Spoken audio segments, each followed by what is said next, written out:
But I think now where you have collaborations that are just a financial agreement, essentially. Yeah. Oh, no. Captain Fawcett is not about the bottom line. It's about the journey, not the destination, because who knows what's going to happen tomorrow. Booze and backy was the thing that really kind of stuck in my head. But I love the smell. On a Sunday afternoon, my dad would come back from work and the pub. It'd smell of Foster's, Benson and Edges.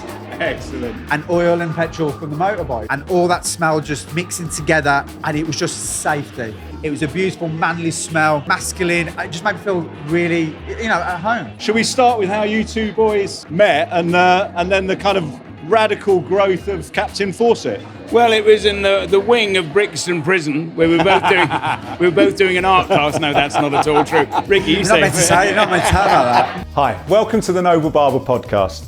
I'm Anthony Laban, and we'll be talking to various people in the industry who've made it and their journey and how they got here. Talking honest, cutting through the crap, and making sure your story and their story is heard to help your business and hopefully mine. If you haven't already, please hit the subscribe button, and I hope you enjoy this episode. Hi there, I'm Anthony Laban, and we are the Noble Barber podcast. We are here at Haircon in Manchester at the O2, surrounded by which has now become a temple of hairdressing and barbering.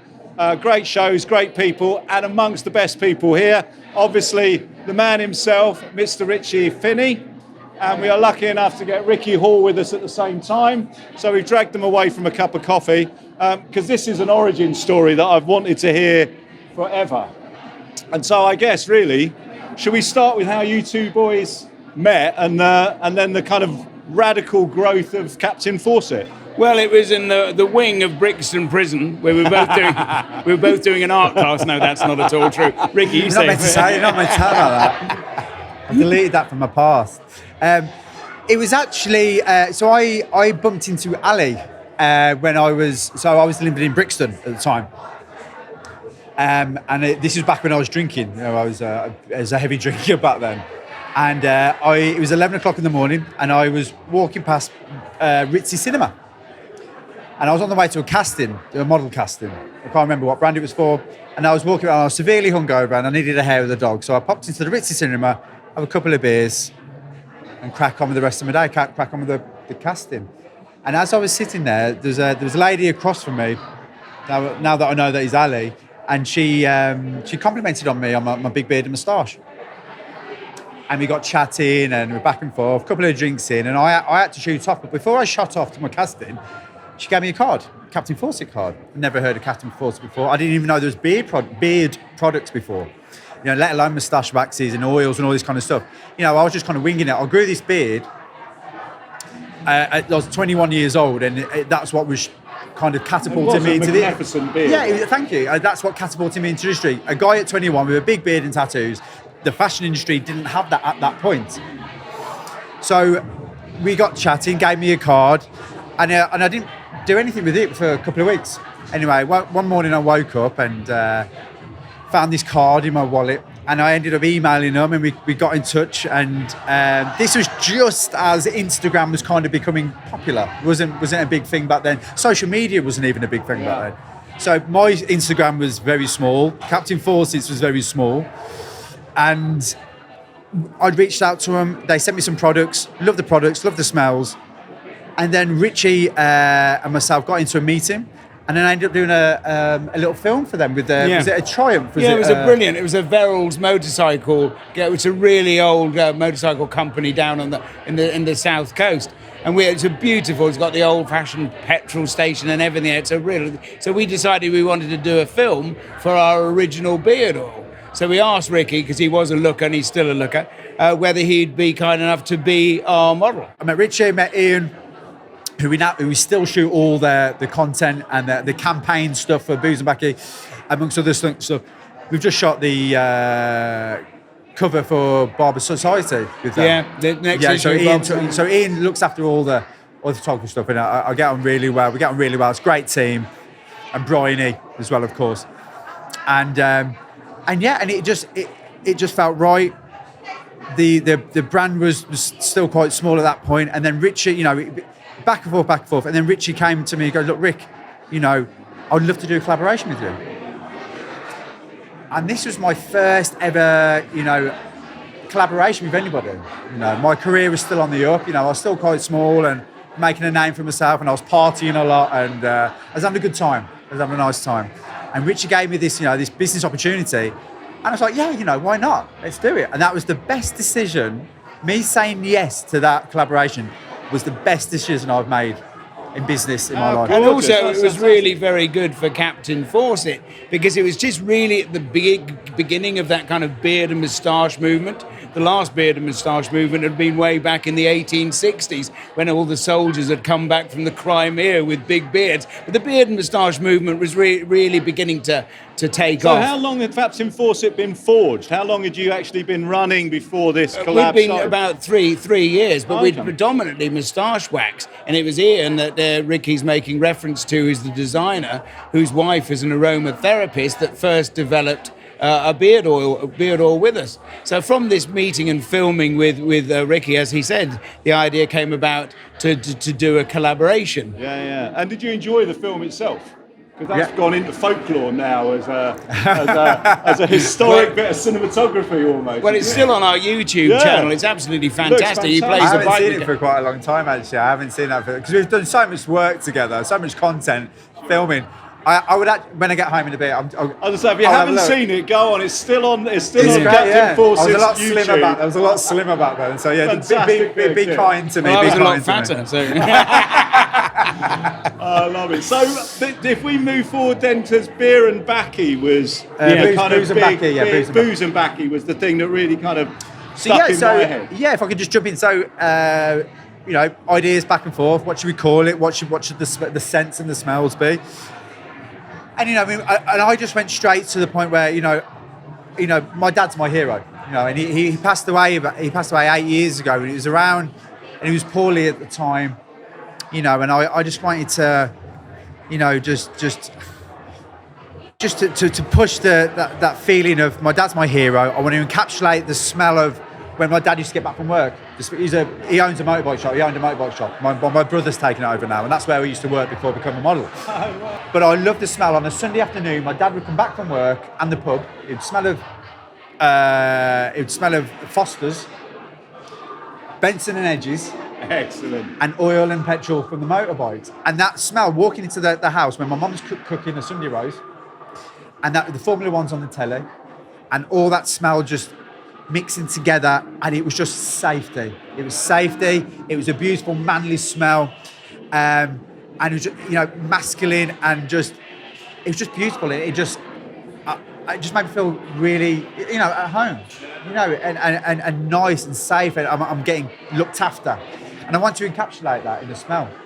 And that's where Ricki came in. That's where Captain Fawcett came in. Yeah? But taking those smells, I mean, not necessarily, generally you'll wear an aftershave to cover up the boozy lunch and the Benson Hedges. But how did that turn into such an amazing fragrance that it is? Well, it has got all those hints in, and it's such a significant fragrance. It's a signature series for Captain Fawcett, and it still is to this day, you know, our biggest seller, that range of products. So we went originally from the beard oil and then a moustache wax, and then we actually launched it as an eau de parfum, which has won international prizes because it is very distinctive and very, very different. And did they hit it when you put it on? Are you transported to that moment? Totally. Yeah. So there's a few different testers, you know, samples. Sorry, and it took a little bit of time because I wanted it to be perfect. You know, I don't. You know, any kind of business that I work with, I want it to be something that I would buy, that I would wear. That, you know, I don't want to just settle for middle of the road. I don't want to just go, okay, yeah, that'll do. I can't do that. Just can't do that. You know, especially if it's got your name on it. Exactly, you've got my name on it, but you know, but I'm just so proud of it, and still impressed with it. You know, I'm always good, and it's as Ricki said, it's won award after award, and we've just won the. We just got the highly commended award at the Pure Beauty Awards 2025 for this man, and we were up against some big hitters, you know, some big names there. And when we got that award, and we just shot some content with Bryony back at Captain Fawcett HQ, and when I saw that award, it was in a frame, and it's just like it's just a beautiful thing, and like we've come such a long way together I mean, I think the first prize within another awards actually went to Tom Ford. Tom Ford, which is Estee Lauder. Yeah. Second prize, Captain Fawcett, Booze and Backy. Third prize, Ted Baker. You know, we are just a small firm, and you know, we still make our Booze and Backy products, all the beard and moustache products, in-house at HQ in Kings Lynn. Now, what's really interesting about the beard oil, as Ricki said, he wanted something that was particularly authentic. So you have 4 base oil and 10 essential oils. Now, many beard oils are actually using a fragrance. Now, these are essential oils. By their very nature, the essential oils will change depending on where you've sourced them from. Some places you have to change because they may have been, you know, a drought or something. Plus fragrances, but these natural fragrances will check how much sun they've had that year, how much rain they've had. So it's actually an art to constantly mix this to try and keep it the same. But it has obviously transitioned over the years. But there's little doubt that, as I said, you know, working with Ricki right from the very beginning, we leapfrog. You know, I was going to say, that was a big turning point for Captain Fawcett. It really did lift that. Yeah. And the fact that this collaboration has continued on means that shows that you've got that friendship that's been born out of it. Totally, yeah. So, you know, obviously, you know, we're in business together, but also it's the friendship, and we get on. We don't, and that's quite rare in a lot of collaborations and a lot of you know, teaming up, and it's been brilliant, and it will continue to be brilliant. I think anyway. Yeah. I think another interesting angle, Booze and Backy, is that I think we can safely say here that both Ricki and I have had addiction problems, and neither of us drink. How long have you been clean now? I've just hit 3 years. Hit 3 years. Well, I'll be 9 years in November, and it's quite important. I think our growth from being, you know, literally madmen, the last standing at a party, to probably the first to go to bed now. Would you say there's a big change? I mean, I stopped drinking now. I'm 18, 19 months of not drinking, and so surprised by the worldview of how I feel about. And I've spoken to many barbers over the last 2 years that have found their kind of careers become something much more interesting and deeper when they've taken the kind of alcohol out of it. Yeah, your work ethic just goes through the roof. And your relationships, you know, with your partners, and just you sleep better, you eat better, because it's just bad habits. It's not saying that, you know, I'm never going to preach, oh my God, you shouldn't drink alcohol, you shouldn't do whatever you're doing. It's like, I'm not that guy, I'm looking after myself, and that's it, you know, and I'm in a 12-step program of recovery. And the ironic thing was when we was throwing samples back and forth, I was still in active addiction. So when the Booze and Backy samples were coming back, I remember one of them got sent to, I was in rehab at the time. I've been to rehab a couple of times. I can laugh about it now. I mean, I was just a mess. I was a mess. I was in the chaos, but it wasn't really working for me. But one of the samples got sent to the rehab. I was in Luton, of all places, and it was a nice place. Nice place. In the summertime, I was having a barbecue, and I only do rehabs in the summer. And the samples of this Booze and Backy came to me in rehab, and I got all the other patients to blind test this. I wouldn't tell them what it was, and I put one on one hand, one sample on the other, and this is what we were filling out. It was meant to be working on ourselves. It was working on the Booze and Backy. That's brilliant. Formed in rehab, yeah. But it's a kind of it's almost a cute story, but it's not really. But I've just found it quite funny when I look back and I go, yeah. Yeah. I mean, was that something as the relationship between you and Ricki, did that help with your rehab in that way? That you're kind of worked so closely with someone who's 9 years of. I'm not sure, because I think it's a very, very personal journey. It's a personal journey, as Ricki's already intimated. You will have sometimes backward steps. But our industry has always had this kind of boozy. Layer to it, I guess. But I think there are lots of similarities. I mean, we're born in the same month, a day apart, albeit 30 years difference. Yeah, it is exactly that. I'll never forget his birthday. That's beautiful. But once an addict, you are always an addict, and I think you've put yours into sport, into golf, and I've transferred mine into work. Yeah, I mean, it does. You know, certainly, I'd say the variety of barbers that seem to have changed their career in the last kind of period of time seems to have come from from tackling your own demons, I guess. Well, you know what? Everybody's got something, and when you've got a drink and a drug problem, it's quite evident to see. You know, and that I always say that I'm quite lucky to be an alcoholic and an addict because I know what my problem is. I know what it is, and I can deal with it. Some days it can be a wobbly day, and I can have to reset. Some days are great days, but you know, I know what my problem is, and I know what I need to do to keep on top of it. So just a day, it's a 24-hour segment. Just keep being sober for that day. Try and be a bit better than yesterday, and you'll be all right. And that's what works for me. I can only speak on behalf of myself. Everybody else is different. But I was in a meeting. I was in an AA meeting, and after the meeting, a guy comes up to me, and we both shared in the meeting. And a guy come up to me after, he goes, "Ricki, do you know that there's more types of alcoholics than there is alcoholic drinks out there? We all use alcohol and drugs for different reasons. I always used it on good news. You know, when I had a good paycheck come in, because I didn't know how to deal with emotions, and I drank to self-medicate and to quiet myself down. And then whatever I did after that is whatever I did after that. You know, that's my business. But it was because I couldn't deal with emotions properly. I was just, so I used the alcohol just to. I think that's it. It does have that kind of. Some people celebrate with it, commiserate with it, and find. I used it as an off switch. Oh right, yeah. And just totally hyper, and still am, and just focus that into what I do. I would never drink in the day because it would affect my day. But my first drink in the evening, I would charge my glass, raise my glass to oblivion. I would. Well, I'm sure there's an awful lot of people out there doing exactly that. But it's your own journey, and some people are questioning it. As we say, Ricki was saying, it's not a question of preaching; it's something you find yourself, and whatever, ultimately. But it came about it. So Booze and Backy has been. But I love that it is Booze and Backy as the start point of that, and it has been this growth now with Captain Fawcett is phenomenal. I mean, now do you both sit here now 12 years later thinking, how did this end up where it's gone? This little moustache wax that you got introduced to. I constantly pinch myself because I can't really believe what's happened. It hasn't come about without a huge amount of hard work, but I think tying in with Ricki, as I said earlier, did give us a springboard. But we're now, Booze and Backy is now sold in 45 countries in the world. That's incredible.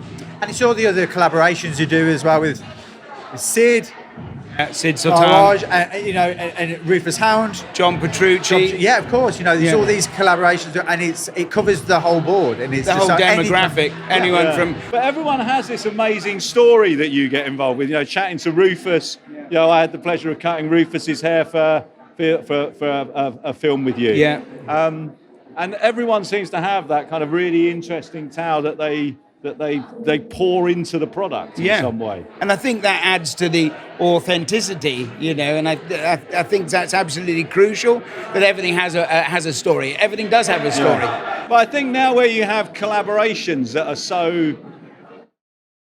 are just a financial agreement, essentially. Yeah. Oh, no. Your relationship, all your collaborations all seem to have quite a personal connection, that there's a realness to it. And it may sound a bit, hackneyed, but I mean, Captain Fawcett is not about the bottom line. It's about the journey, not the destination, because who knows what's going to happen tomorrow. Exactly, yeah. And, every collaboration, every partnership that Captain Fawcett's got, is a beautiful story behind it. Yeah, it really is. It paints a picture. And I think, when you're buying into a brand, when you're buying, not necessarily a perfume brand or beard brand, but just clothing brand, and you've got a backstory behind that, and it paints that picture, and you want to get involved with it, and it's where everything's been made. It's no cloak and dagger. It's all transparent. You can see, as Captain Fawcett HQ, you've got McCavities, haven't you? Yeah, we still, as I said, we make our products there. And you're buying into somebody. I mean, some of these brands, when you actually really look back behind them, who is really there? And some of them go right back to huge corporates, Unilever, Procter and Gamble, Heineke or whatever it's called, Schwarzkopf. I mean, who are these people? But with Captain Fawcett, you can really identify with the people who are involved, because we'll go out there and meet people. Yeah. Well, I mean, talking about that, I can't not talk about your mammoth bike journeys. And, I can sit back now. I just, sorry to drop you no, on this one. please do. But, I mean, presumably you kept an eye on this boy's. I've got every day. We were talking about it this morning. Yeah. Well, I did in 35 days. I rode 7,283 miles across the states, and I've left the bike in Salt Lake City, and I return in August, on August 14th, and then do the whole north bit. Oh wow! And there's a bike in one piece still, or No, is it? both the bike and I rattled to bits. But it's in Salt Lake City at a dealership, all being reserviced. Unfortunately, I haven't got that for myself. But you again picked up presumably the stories from these 35 days. The people you met is what makes Captain Fawcett what it is. You ride into a barber shop and say, hello, I'm from Captain Fawcett. Some of them will say who, but by the end of it, they really know all about it, you know, and it's a wonderful opportunity. It's a journey, but a long distance motorcycle ride is also kind of, it's quite spiritual. It's about you. And you go alone. You don't have a support team and a van running behind you. Nobody would do what I do. No. Spares. I ride at least 200 or 300 miles a day. I'm photographing, I'm taking notes. When I get in, I might then go to a barber shop, have dinner with the owners, perchance. But I go back, I'll edit the photographs. In the morning, I'll then write the blog based on the notes. So, I mean, I get up at 5 every day, and then 10 o'clock I ride on another 300 miles, repeat. So it's kind of quite a marathon. Yeah. Can you just share with us the one story that I love, which I'm sure you caught, where essentially you just were riding underwater almost? Oh. Well, I mean, I'm never going to complain about British weather. So on the last tour, with those 35 days, I rode through, I mean, literally tornadoes. I was getting warnings on the phone. Do not travel unless you're fleeing. I rode 150 miles through a sandstorm, which was so strong, it was actually etching the screen with the dust. One day, there was 15 inches of rain. I got to San Diego. It's just insane. 4 days after an earthquake. It was quite a thing. There was hail. I was even in snow in one situation. Unexpectedly. Unexpectedly. Well, I mean, you've not got a change of kit and ready. Yeah, let's face it. I mean, the weather all around the world, whatever we say, we believe in global warming or not, is to cock. Let's face it. We've just had 31 degrees in Manchester. Yeah. I mean, the whole world has gone bananas, hasn't it, weather-wise? Yeah. Well, I just love that whole run. And your bikes isn't a thing for you anymore? Oh no, yeah, it is. It totally is, and I'm actually in the market for one. Oh, okay. So I did a lot of work with Harley Davidson, but a friend of mine has recently got a brand new Triumph Bonneville. Oh wow, that's beautiful. And unfortunately, he fell a bit ill, fell a bit poorly. He's an older guy, and I play a lot of golf with him. And he's like, Ricki, you know what? Borrow the bike for a month while I'm in hospital. I was like, I was like, you've done 2 miles on the bike. You've done 2 miles. I've used this bike every day. About 1,000 miles I've done on this bike. I went to London, went to work, and I fell in love with biking again. You know, I come from a motorcycle background. I come from my as I mentioned, my father owned a motorbike shop. It's now onto my brother. My brother owns it back in Wolverhampton. It's called Highway Motorcycles, and it's it's just an old school motorbike shop. You know, nothing posh, nothing fancy. It's just MOTs, second-hand bikes, and he gets stuff done. You know, it's a proper cool bike shop, and that sparked me interest just using his bike again. And I'm having a look on Bike Trader straight away. Bike Trader every morning with a cup of coffee, having a look at some Triumph Bonnevilles and whatever. So yeah, I will be getting back into bikes very soon. But today's raining here in Manchester. It's called Rain City, Manchester. Yeah, it is. So we're here in Manchester, and it's warm, but it's wet. It's very peculiar. Those kind of days are a tricky one. But when we, run up to this, the last couple of weeks, beautiful weather, and why wouldn't you be on a bike? Why wouldn't you be on a bike? And also, I mean, Ricki was on the original Barbers rides, which is probably going to have its last year this year in August. It's a motorcycle ride predominantly for barbers, industry suppliers, and so forth.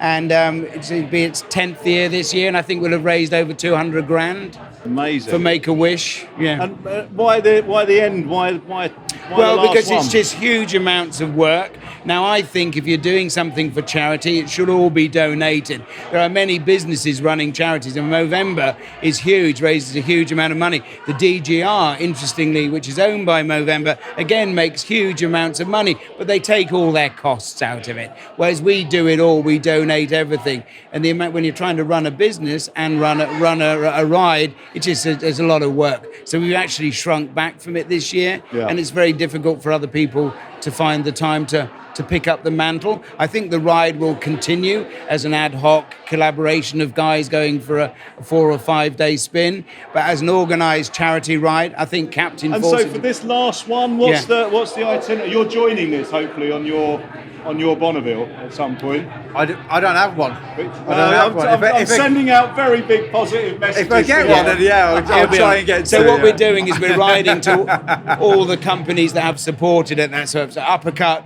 Rosal, Val, the Barber side, which we got the name Barbers Ride from. So we don't tell them, but we've created these really beautiful wooden plaques with the winged eagle and the Barbers Ride logo in the middle, and we're going riding all around the country this time, presenting thank yous to the industries that have supported Barbers Ride.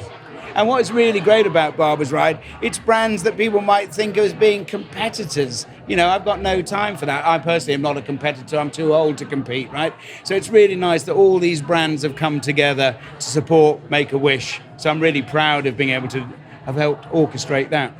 Well, I think that's been a really nice thing about our industry that I've discovered in the last kind of 15, 20 years, is just how kind of connected, how human an industry it is. And I think, you tend to find it in the barbering industry above anything else, that people want to talk, want to join in. Well, when you dig deep, it doesn't really matter what industry you're in. As you know, I was in the film industry previously. It doesn't matter what industry you're in. It's actually quite small. It really is quite small. And it's important to behave properly and treat everybody with respect on your way up, because you're gonna meet them on your way down. Excellent, guys. Thank you so much for your time. Always enjoy, great, Ricki. super. Ricki, so brilliant to meet you. Thank you so much for chatting to me. Thank you for having us. I hope you've enjoyed it. We've been the Noble Barber, and we'll see you again soon. Thank you very much. Welcome to the Noble Barber podcast. We're always looking for interesting people and interesting stories. If you know someone, or you are someone with a great story that you want to share, get in touch and come join me on the sofa. Thanks very much for listening. I hope you've enjoyed the episode, and we'll see you next time.